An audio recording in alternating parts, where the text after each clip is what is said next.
Hello guys, Assalamualaikum dan salam sejahtera. So hari ni kita nak pergi sembahyang raya. Kita raya dekat Selangor je, Dengkil.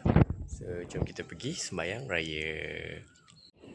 So inilah kerendaan kita. Kita nak naik RSX. Jom. Okey, kita dah sampai Kita Bayu. Kita nak sembahyang kat sini. Jom ambil air solat dulu. Allahu Akbar, Allahu Akbar, Allahu Akbar. La ilaha illallah, wallahu akbar. Allahu Akbar walillahil hamd. Okey, sekarang kita dalam perjalanan pulang menunaikan solat. Jom kita balik rumah.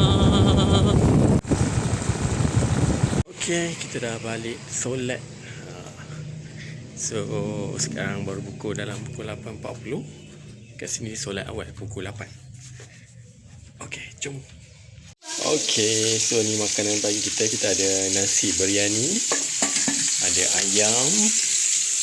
This is our ayam masak sambal. Okey guys. Okey, inilah menu kita di raya pagi hari raya haji. Nasi biryani, kita ada pencuk, ayam masak sambal. Okay, kita clarify ya. Masak merah. Wife saya yang buat. Ni pun wife saya yang buat. Ni saya yang buat. Okay. Sekarang kita beraya dekat Deepos. Bila kita orang tak balik kampung, kita orang tengah naik escalator.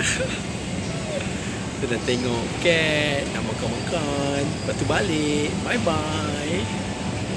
Okay, dekat Deepos ni ada banyak mainan. Sekarang dia tengah main di permainan lebar atas sekali. Tengah bermain tenteng guys. Dah anak kenapa dia merangkak?